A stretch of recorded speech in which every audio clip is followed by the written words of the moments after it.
We think we may have seen bars in the back of the car as well, so this is definitely highly suspicious. Yeah, you say 4 occupants, one of them maybe with a helmet of some sort? Yeah, I got a better look at them a couple more times. There's definitely 4, at least. I think they're all helmeted, all masked. Gotcha, okay. Thank you. Oh, I wonder why they could be masked. I wonder why they might want to conceal their identity when they're being hunted. Speaking of Minnesota, you guys probably followed this. You know, Cam Higbee released some really valuable content, right, exposing how the organizers in Minnesota, they've been using Signal to track down and hunt ICE officers. Now, I should tell you, we've been in these Signal chats and lines of communication. It's not all Signal, to be clear. Our strategy has been to sort of lay low and see where it goes, how it transpires. Well, we can't really do that now because some of this information has been released. There are pros and cons to both. But Cam Higbee, please go follow him, show him some support. He definitely is putting himself in harm's way. Kash Patel then announced that the FBI was actively investigating these types of Signal chats. What are you going to do? Which means pretty much nothing, because when long ago, before people were paying attention, you can go and watch where we infiltrated Antifa in Utah. The FBI did nothing. Yeah. They absolutely did nothing. And Signal's not going to give them any information, by the way. They'd have to infiltrate this like every other journalist has already, and they know about it. Right. And so, of course, this is valid information. It's been confirmed. It's useful, in particular because it presents a very clear and present danger to those ICE officers who are trying to do their work and go back home to their families. So, of course, The Guardian called it a far-right claim. That's what they called his work. A far-right claim. Yeah. Also, we have not confirmed that Ilhan Omar married her brother. The marriage certificate could, we don't know. Well, can you check up on it? I don't feel like it. We'll get right on that. But we have some new information that we want to bring to you that, at the very least, suggests The Guardian is full of crap. Our people on the ground have been long at work. It's time for Mug Club Undercover.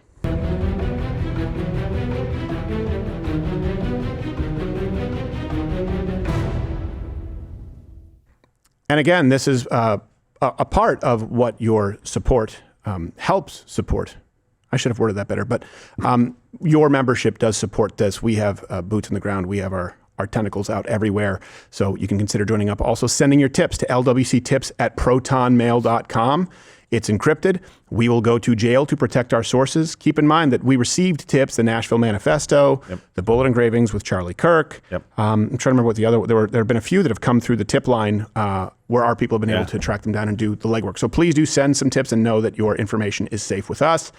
Last night, our team, they recorded a Signal call, very similar to the ones that Cam has released. But now I think you guys are starting to get a better picture as to how organized, how coordinated these people are.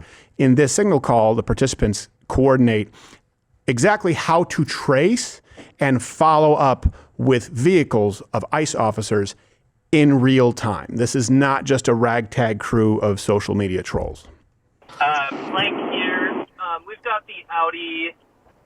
They're driving very evasively. They just pulled through into a parking lot, did a loop through the parking lot, and then got back on Central going north. We're trying to get back on them, but we might lose them here.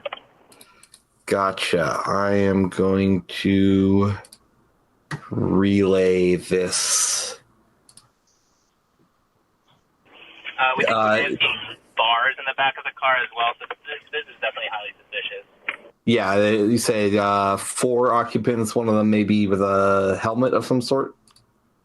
Yeah, I got a better look at them a couple more times. There's definitely 4, at least. I think they're all helmeted, all masked. Gotcha, okay. Thank you. Oh, I wonder why they could be masked. I wonder why they might want to conceal their identity when they're being hunted by radical domestic terrorists. And keep in mind, too, the organizers are actually pulling from a massive database of license plates. As I understand, they also have bots doing some of this work. It's hosted on Airtable. Here's a clip to give some context. Yeah. Massive, massive database. They have a handbook. They have best practices. They have a sort of a process through which they will go through confirmation. This is organized. And it's something that is definitely a very real threat to ICE. So when you see people like Swalwell and you see people like Mayor Fry saying, well, we need to get rid of masks. We need to identify these ICE agents. Just understand that these are the people waiting in the wings. Other people waiting in the wings.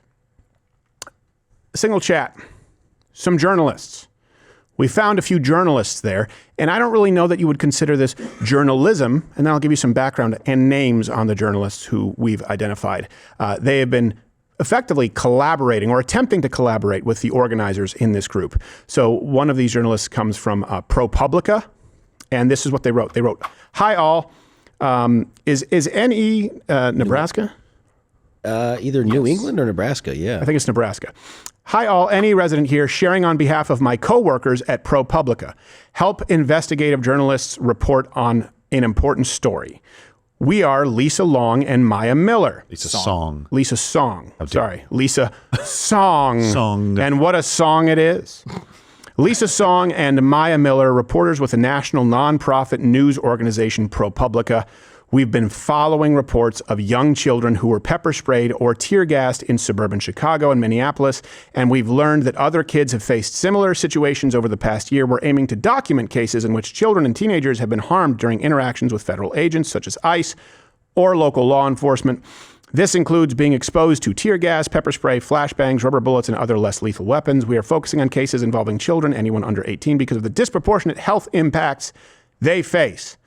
We appreciate any assistance you can provide by helping us identify cases and connecting us with people who have firsthand experiences to share. Our commitment to your privacy. Both of us take the responsibility of protecting our sources very seriously. What about protecting the identities of those doing The work. those in law enforcement? Also, we did look and we weren't able to find any examples of them collaborating on reaching those involved with or gathering information on the children harmed, for example, during the riots, the Summer of Love, and thousands of casualties. That doesn't mean it doesn't exist, but I haven't found it, specifically only as it involves ICE agents or federal authorities. And as we've seen, many of those stories that you have heard of from the journalists publicly turned out to be lies. We are gathering these cases for the purpose of our reporting and will reach out if we wish to publish any part of your experience. We're happy to answer any questions you might have about our work and reporting process. So they're involved.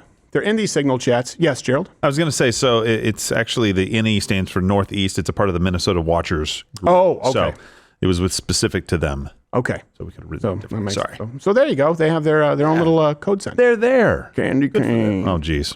Don't go there. I like a good ProPublica. It makes everything shitty. So Lisa Song. She's an environment and climate change reporter. It makes sense for her to do this then, right? Well. Nice. Let's look at some of her past work. The Trump administration is promoting its anti-trans agenda globally at the United Nations. Another one from her. Tear gas is way more dangerous than police let on, especially during the coronavirus pandemic. What? Especially during, oh boy. Here's an excerpt. Chowdhury was on a part of the Vine Street Expressway that ran underground. Bruised, she scaled a fence to escape, but the tear gas found her later that evening. Did it find her? Was it a heat-seeking tear gas missile? Was it like one of those Disney pies where the steam of the pie follows you through your windowsill and pulls you up out of your bed? Or was she acting lawlessly all day until one officer had enough and said, you know what, you're going to get this tear gas. The tear gas found her later that evening inside her own house as police unleashed it on protesters in her predominantly black neighborhood in West Philadelphia. Born and raised. Yeah, I know. Under tear gas is where I spent most of my days. Crying and rinsing. Chilling out in Max tear gassing by the pool. And I saw one guy get shot like a fool. Maya Miller. Here's some articles from her. I have lost everything. The toll of cities' homeless sweeps. I thought I have lost everything would be the business owners during the riots and the Summers of Love or the COVID lockdowns. No. Just sympathy for the lawless people out there, just the lawless criminals. These people will work with them behind the scenes, collaborate with them behind the scenes, and then do their bidding to you and present themselves as objective. And how many times have we seen leaks where identities and personal information has been, and it's always a mistake. Keep in mind, it's almost always a mistake that only goes one way. Yeah. So I do want to be really clear. Lisa Song, Maya Miller, I'm inviting both of you to come on this show. And please do explain to me and justify your journalistic decisions and how this functions with journalistic integrity and how you are being unbiased and the methods of your sourcing. Because the way it looks right now is that you are involved with a domestic radical group of people who have caused serious harm, are looking to inflict more harm on those enforcing the law as part of a lawfully elected administration with a mandate. So please, Lisa, Maya, you are welcome to come on the show. As always, we will be respectful, but this is disconcerting. And what we're not seeing is information from these journalists encouraging people to behave civilly and to, of course, not reveal any identities. As a matter of fact, they know that that's the case because that's what this Signal chat is, and they're taking part anyway. It almost seemed like they're saying, hey, if you get your kid pepper sprayed, we'll make you famous. Yeah. Yes, exactly. Make sure you take your child to the next protest in 5-degree weather. You could even start a GoFundMe. Right. And we are going to be tracking down other identities to see if there are other journalists in there, potentially other representatives in there, because it's one thing to see the organizational structure. We've known this for a while. We know that it's not decentralized. We know that the left has a pretty coordinated network of people. It's another to unmask the journalists, the representatives, those who really should be significantly far away from this. There's no way to justify this, certainly if you're a representative. And there really is no way to make the case that you're an unbiased journalist if you are in this Signal chat where you see these kinds of sometimes crimes being committed and certainly aggressive actions and certainly actions that put people at risk. That is no longer journalism. It is activism. And it's fine if you tell everyone that you are no journalist, but you are an activist. This is why people question everything. This is why fake news proliferates. People don't trust institutions because this. And you put a nice enough name on it, ProPublica. Wow, it sounds very official. Oh, it's a nonprofit. Then these people must be doing it out of the goodness of their own heart. No. This has been going on for a long time. Journalism is corrupt. Legacy media is done. That's a good thing. But we need to be vigilant. And this is scary stuff. And we're going to be doing some more digging. But I do want you to remember something. It's paramount. What's most important. It's true. Signal Group made this really clear as they reminded their brave freedom fighters. The biggest enemy in 2026, January 28th.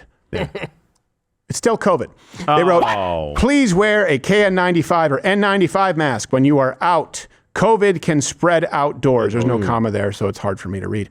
This will, just horrible punctuation. This will also protect you from the flu. Cover your face to keep you warm and help fight surveillance culture and keep our communities safer and more accessible. Please use the free community test site. Let's fight the surveillance culture by doxing people and giving out personal information. By surveilling? Jeez. Yeah. What? Yeah, absolutely right. So again, please do. We're going to be tracking this down. We're going to continue with this show, Mug Club Undercover. Some of also, of course, Cam Higbee, Nick Shorter, who was on the show yesterday. There are a lot of people doing a lot of good work out there, and we just want to do our best to aggregate and to help where we can. LWC tips at protonmail.com. Hey, also, anyone out there who has some hot tips on H-1Bs, might I suggest looking into Texas? Send us whatever you got. If you're working at one of these companies, we will protect your anonymity with our lives, and we're very grateful, and we'll continue to do this work. This has been Mug Club Undercover.